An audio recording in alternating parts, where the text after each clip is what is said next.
Halo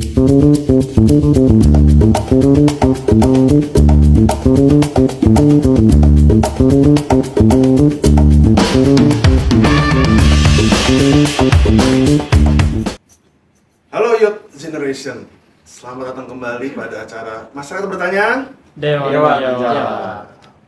Kali ini kita kedatangan tamu spesial, yaitu Ibu Lili Pintauli Siregar, selaku mantan Wakil Ketua Komisi Pemberantasan Korupsi. Siap. Nah, untuk periode 2019-2023. dan juga beliau pernah menjabat juga sebagai ketua juga ya? Wakil Ketua Wakil Ketua. Lembaga Perlindungan Saksi Korban Ya, LPSK itu ya. LPSK. Nah, pada kali ini kita ingin berdiskusi lagi. Tapi lebih tepatnya juga sesuai dengan tema kita itu kepemudaan. Nah, untuk kepemudaan ini, Bu Lili, kalau menurut Ibu itu anak muda itu kan sebenarnya dia adalah sosok yang idealis gitu. Masih belum banyak kepentingan lah politik yang masuk gitu. Maka bisa dibilang sebagai sosok yang pembawa perubahan, agent of change. Tapi untuk masuk ke dalam politik itu kadang terhambat oleh suatu sistem. Nah, yang sistem yang membuatnya dia itu tidak bisa ikut berkecimpung di dalamnya. Susah gitu untuk masuk. Entah itu dari dana politik atau ya apapun itu. Kalau menurut Ibu bagaimana pendapat Ibu? Anak muda itu bisa ikut turun di dalam konteks politik. Berarti kalau dalam konteks politik, maka berpartai politik. Ya. Begitu? Nah, kalau berpartai politik, ya kenapa sih seseorang masuk di partai politik? Tujuannya pasti sederhana, akan menjadi penguasa. Karena partai politik memproduksi calon-calon pemimpin bangsa, gitu. Nah, tapi celakanya partai-partai politik yang ada saat ini melahirkan para pemimpin yang sebagian besar malah mendapatkan status narapidana atau tersangka atau terdakwa. Berarti di mana salahnya? Jangan-jangan salahnya di sistem organisasi itu sendiri. Ya. Sistem organisasi. Ya, misalnya, apakah partai politik itu cukup transparan, cukup akuntabel, cukup fair, cukup profesional, dan cukup non diskriminasi? Enggak. Gitu. Pola rekrutmen aja udah kita salah, karena orientasi kita siapa yang punya diri itu bisa direkrut.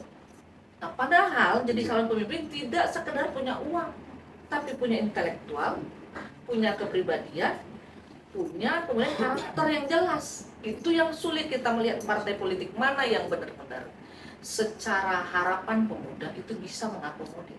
Coba lihat, nggak kelihatan. Mulai dari pola rekrutmen yang tidak fair, yang tidak transparan, kemudian tidak jelasnya akutabilitas seseorang atau akutabilitas tentang keuangan. Dari mana sumber-sumber uang di organisasi di partai tersebut juga tidak jelas. Selain bersumber dari iuran anggota, dari dana-dana hibah atau apapun, itu bagaimana kita melihat itu dengan jelas? Jangan-jangan nih dana-dana yang masuk juga dana cucian misalnya, nggak tahu kita.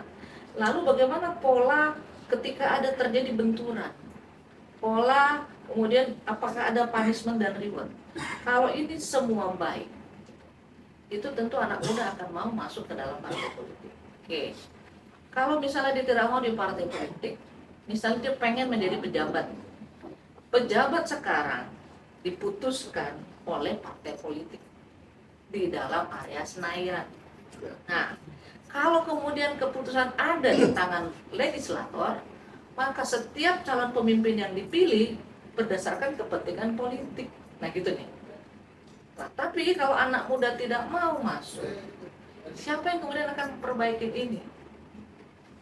Misalnya saya umur 40 persis itu sudah menjadi pimpinan LPSK.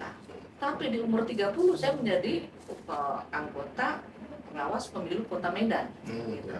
Artinya dulu dengan usia-usia yang masih antara 25 ke 30, kita masih dalam gerakan ya. Karena saya kan basicnya LBH. Lalu saya mendampingi masyarakat petani, buruh, nelayan, terus kemudian buruh jermal, buruh migran gitu ya. Nah, itu makanan kita hari-hari. Tapi saya tidak pendemo, tidak pernah menggerakkan orang buat demo. Karena bagi saya, demonstrasi yang didorong ketika masyarakat itu menjadi korban, kita sebagai pendamping belum punya kemampuan memberi jalan keluar bagi dia ketika dia dipecat, ketika dia kehilangan pencarian.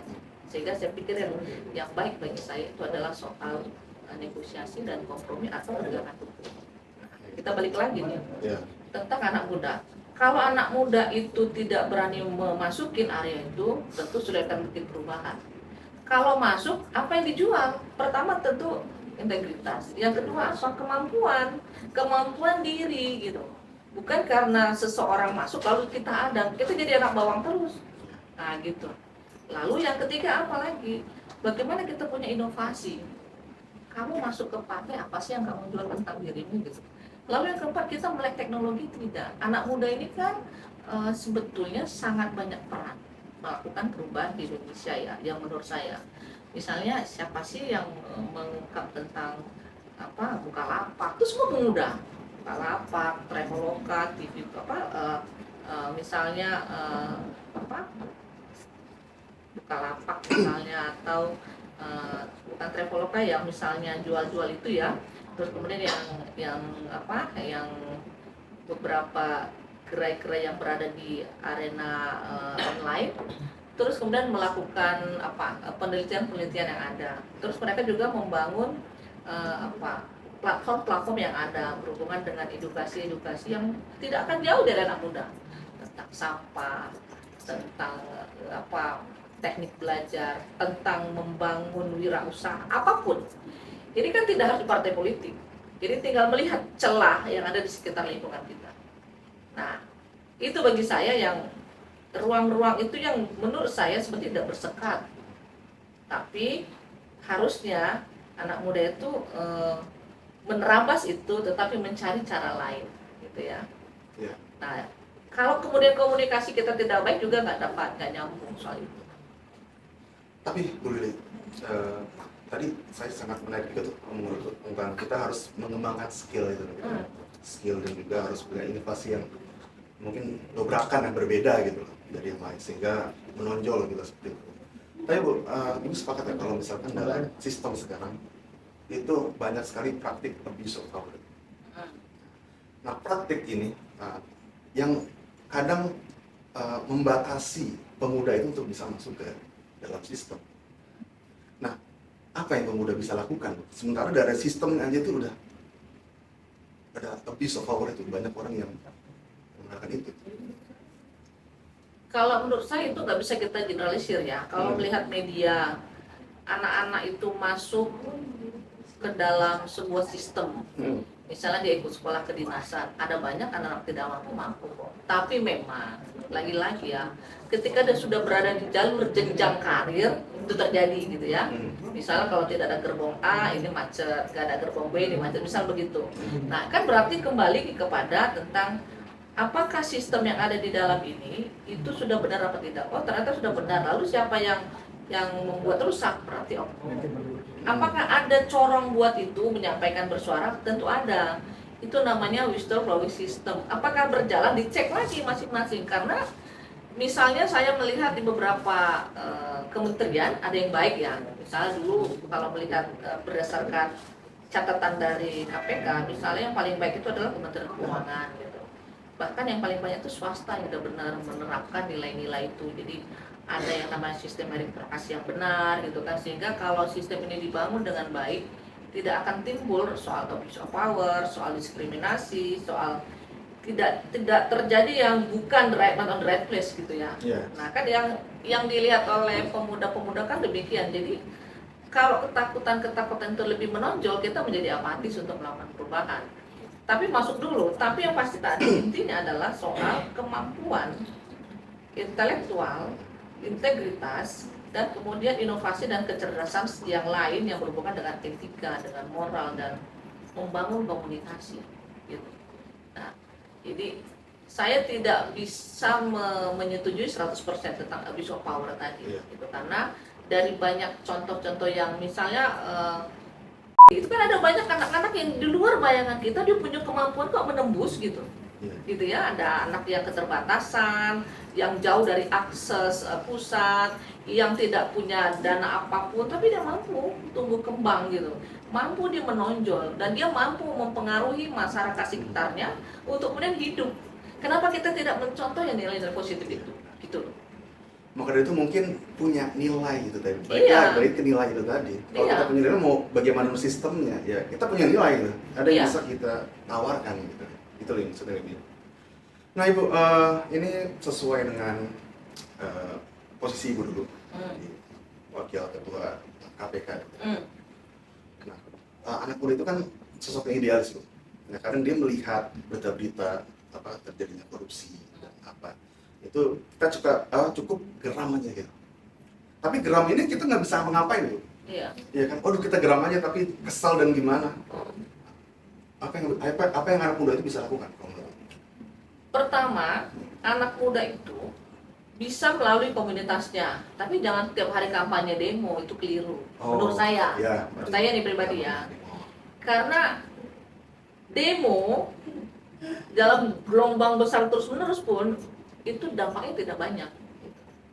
Tapi kalau komunitas anak muda ini berkumpul dengan komunitas anak muda lain dengan satu isu, dengan satu ide, bikin satu platform tiap hari ngomong ngasih masukan satu misalnya contoh.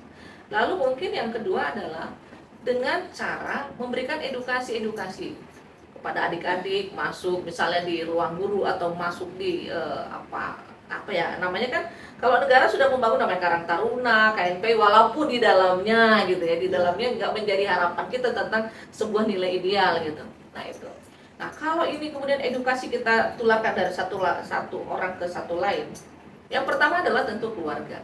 Nah kalau anak muda kita mau bicara tentang anti korupsi nggak mungkin. Pertama mahasiswa itu suka bolos itu bukan korupsi, gitu ya. Kan? Yang kedua suka nitip gas itu bukan korupsi. Yeah. Yang ketiga nyontek bukan korupsi. Yang keempat kadang-kadang ngebohongin uang kuliah gitu. Atau kampus juga turut serta menyuburkan itu. Misalnya ketika mau skripsi, lalu kita antar kue atau kita berikan sesuatu kepada dosen. Kalau itu juga kita lakukan, terus kita mau bilang apa gitu loh. Yeah. Nah itu ya, artinya ini simple. Jadi sesuatu keliru tiap hari kita lakukan tuh menjadi benar. Dan rakyat bilang enggak apa-apa. Pak nggak boleh gitu.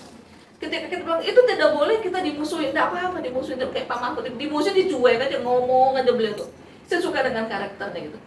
Karena saya pikir belum tentu semua orang sanggup gitu ya. Nah, lalu kalau anak muda ini selain melakukan edukasi, lalu berkumpul tiap hari bikin kegiatan bareng-bareng anak-anak, lalu di rumah diajarin hal-hal simple gitu ya. Nah, apakah kemudian kita sebagai anak muda juga sudah melakukan hal yang benar? Tidak misalnya lari dari tilang atau nyuap polisi ketika ditilang gitu, kecil banget nyuap polisi bertilang. Terus kemudian ngambil SIM juga nyuap lewat orang-orang gitu ya, gitu kan? Nah, nilai itu yang harus kita ingatkan kepada adik-adik kita, kepada keluarga kita, dan kita lakukan. Oke. Kalau lihat anak muda, memang persentasenya tidak besar ya, tapi rata-rata orang yang menjadi status rompi oranye itu kan orang-orang dalam usia muda. Lalu pelakunya juga nggak ada yang SD, itu S1, S2, S3 gitu ya. Artinya dari segi intelektual, dari segi kecerdasan akademik kita salut. Tapi kemudian kadang-kadang terpleset karena dianggap hal biasa gitu kan. Apalagi misalnya itu berjamaah antara ayah dengan anak atau antara suami dan istri yang masih muda, misalnya nih contoh kasus Bupati Penajem Pasar, itu muda banget itu. Cowok itu muda banget. Itu kan kemudian dia sama bendaharanya, atau kemudian beberapa yang Tanjung Bali itu muda banget, mana lagi tuh yang masih muda, banyak banget lah yang masih muda ya. Nah ini juga nilai apa yang mereka dapat karena kita suka menjadi calon pemimpin tapi tidak dibekali nilai, yang ada uang dan kemudian pola sistem yang keliru gitu ya. Karena syarat-syarat di undang-undang untuk calon kepala daerah itu dengan batas usia, dengan pendidikan gitu, dan kemudian tidak ada nilai lain, hanya tanda tangan fakta integritas, tanda tangan doang gitu. Nah, anak muda masih banyak cara lah, banyak cara, misalnya ikut kegiatan-kegiatan dilihat tuh di internet, ketika ada seminar internasional sampai diomongin ke UN, omongin ke yang mana-mana gitu ya, di organisasi gereja misalnya atau di organisasi Islam internasional, atau kemudian ambil seperti langkah misalnya banyak dilakukan teman-teman kecil halnya, kecil banget ya, cuma lihat itu anak muda loh. Iya. Kan artinya dia mulai kritisin. Atau coba lihat masing-masing kepala daerah dengan yang namanya informasi kepada masyarakat, ada salah satu mungkin platform atau apa yang kita bisa lihat. Kalau di KPK namanya lapor jaga, itu yang namanya urusan dana bos, urusan apa uang sekolah, urusan beasiswa, itu semua ada di situ. Nah, anak muda bisa mengkritisi dari situ. Lapor Pak, ini di kantor di kota Tangsel bahwa dana bos nggak jelas, atau lapor Pak, di situ bisa loh. Nah, itu kan peran anak muda yang kadang-kadang kita ini orang umum nggak peduli, tapi anak muda bisa ganggu dong. Ada lapor jaga nih KPK nih, oh dia bisa buat ini, oh bikin ini. Memang jangan diharapkan misalnya kita menjadi terekspos, karena kalau bicara kita melaporkan ke APH, terus kita mau mau pamer nih, itu keliru. Menurut Undang-Undang Perlindungan Saksi Korban, seseorang yang menjadi pelapor itu justru harus melindungi dirinya, tidak boleh menunjukkan dia pelapor. Kan ini nggak terbalik, di media depan kita udah melapor ke KPK, nah besok hilang dia kan siapa yang salah gitu. Nah, agak lari-lari sih ya di ngobrol kita ya. Tapi menurut saya bahwa anak muda itu banyak yang bisa dikerjakan, ya kan? Nah, kalau misalnya ikut-ikut mendengar rapat, nggak apa-apa, jangan bosan, ikut dengar rapat aja, kasih masukan sebagai mahasiswa. Ada yang namanya lab atau ada namanya apa ya, kalau labnya tentang, kalau di kampus kami sih itu ada namanya untuk apa yang anti korupsi, ada yang untuk LBH ada. Nah, setiap hari mahasiswa itu kumpul di situ, bedah hari ini berita apa, lalu ngomong nih, oh ini begini, nanti apa masukan kemana, ke Pemko. Tidak persoalan kita didengar apa tidak, tapi masukan itu. Nah, ketika akhir tahun kita buat jurnal, kita lebar lagi ke media. Nah, hal-hal itu kan tentu dilirik pemerintah ya, misal oleh wakil rakyat kah, atau oleh pemangku kepentingan, pasti diambil. Kalau tidak, kita jadikan itu duit melalui donor, dijual ya. Kami mau bangun proyek ini, tolong donor bantu saya. Begitu. Tujuan saya adalah bagaimana anggota DPRD kami itu cerdas, atau bagaimana pemerintahan kami itu baik mengelola anggaran, atau macam lah. Ada banyak cara anak muda, asal dia tahu melihat setiap sudut. Tentu tidak boleh berdiam di rumah hanya lihat YouTube orang, jangan. Oh, cari nih platformnya, atau buat sendiri media itu. Bu, kalau masih di kasus korupsi tadi ya, kalau menurut Ibu itu, tadi kan saya dengar ada anak muda juga yang terlibat korupsi juga kan? Ada lebih dari 10. Nah, kalau menurut Ibu itu, apa murni emang itu keserakahan dari manusia? Atau memang ada sistem yang membuat dia harus begitu? Enggak ada sistem. Itu sangat ketidaktahuan. Ketidaktahuan Bu, berarti ya? Jadi saya pernah pemahaman itu bertemu kepala daerah masih muda, terpilih jadi gubernur. Ketemu 3 bulan berikutnya, saya bilang apa yang dikerjakan? Saya bingung, habis masa euforia saya tidak tahu mau ngapain. Itu calon kepala daerah, sudah duduk nggak tahu mau ngapain. Membayangkan itu berarti butuh apa dong? Nah, anak muda bisa nih meng-create program. Pertama misalnya kita bikin sebuah lembaga nih, lembaganya misalnya pelatihan bagi calon kepala daerah atau calon anggota DPRD, cara membuat APBD, cara membaca APBD, cara cepat membaca APBD, itu penting. Nah, jadi rata-rata mereka mungkin serakah nggak nomor satunya, pertama tidak tahu. Misalnya nih, contoh kasus semua tahu dia tuh clear, bersih, jujur, semua uang udah.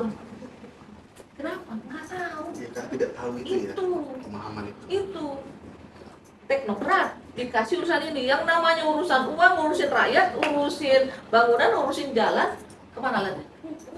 Ada yang lain. Itu mau bicara tentang Quran, hukum. Coba lihat kemarin tuh, yang soal korupsi Al-Quran bapak sama anak. Kebayang nggak itu? Nah, terus yang mau ngurusin apa lagi tuh? Apa? Nah, tuh berapa mudah dia tuh, gitu kan? Jadi mungkin keserakahan ayat keberapa? Hanya yang pertama tentu tidak tahu, yang kedua dia pikir hal-hal begini sudah biasa karena salah tiap hari dikerjakan menjadi benar karena didiamin. Yang ketiga tidak ada kontrol dan pengawasan, nggak jalan, inspektorannya nggak jalan. Bayangin, setiap kepala daerah, gubernur, wali kota, bupati itu punya yang namanya inspektorat. Berarti ketika pekerjaan program uang habis, kan pengawas nih. Kalau menurut inspektorat benar, selesai dong. Loh, kenapa setelah dia bilang benar ditangkap sama APH lain? Lah terus ini di mana fungsi dia? Gitu. Berarti kan nggak diawasin. Atau dia kemudian tidak tahu melakukan pengawasan itu. Nah, gitu deh. Jadi melulu bukan karena pertama serangan, enggak melulu itu. Menurut saya. Iya. Jadi kalau dibilang, oh dia serangan, mungkin itu lebih pada karakternya. Nah, tapi, yang karena tidak ada pengawasan, jadi ruang itu ada kesempatan. Nah, lalu mulai dicek, apakah peraturan yang dibuat ini, itu juga ada celah buat mencuri gitu loh. Nah, itu kan anak-anak muda bisa lihat, coba kita lihat, kalau nggak ngapain mereka kejar-kejar udah ke MK, judicial review, ke pengadilan, ke MA gitu ya. Nah, ini kan tentu membaca ini memang lelah. Udah kalian bikin cara belajar membuat draft undang-undang, itu nilai besar duitnya. Iya benar deh saya bilangin. Boleh, tips saya, terima kasih Bu. Iya Saya tahu saya dong, jadinya. iya dong. Teman-temannya. Iya, itu strategi. Kalau mau bikin lembaga yayasan, bikin aja khusus pendidikan, buat ini cara membuat APBD, cara membaca cepat APBD, cara misalnya membuat draft legal drafting. Itu susah sekolahnya, wah. Ya kan? Iya. Iya, saya belajar mabok, tapi kan anak-anak muda banyak bisa dia melakukan itu. Karena kalau lihat di Stafsus, di teman-teman yang mewakili itu semua muda-muda banyak kan cerdas banget. Apalagi misalnya di LH, di kehutanan gitu, atau di lembaga-lembaga Bappenas, banyak anak muda sebagai kalian, pinter banget. Kan begitu masalah tuh bingung, pusing deh. Iya. Oke, Bu Lili, kira-kira Bu Lili ada pesan-pesan nggak Bu untuk anak muda followers kita ini terkait kepemudaan dan juga kasus ini, korupsi ini? Pesan saya banyak. Pertama, anak muda tidak boleh menunggu, tapi harus mengejar dan memulai untuk berinovasi, tapi tetap tidak boleh lepas yang namanya nilai-nilai integritas, yang namanya kecerdasan pengetahuan, bukan harus akademik ya, kecerdasan pengetahuan dan kemampuan inovasi serta teknologi. Lalu kliklah lihat setiap sudut yang ada di sekitarmu, apa yang bisa diperbaiki, apa yang bisa dikampanyekan, dan dimulai dari diri sendiri untuk dicontohkan. Terima kasih, Terima kasih. Bu Lili atas waktunya. Terima kasih. Oke teman-teman, itu tadi episode kita dengan Ibu Lili. Sampai jumpa kembali pada acara Masyarakat Bertanya, Dewan Jawab. Oke, Silakan. Terima kasih ya. Saya juga makasih loh.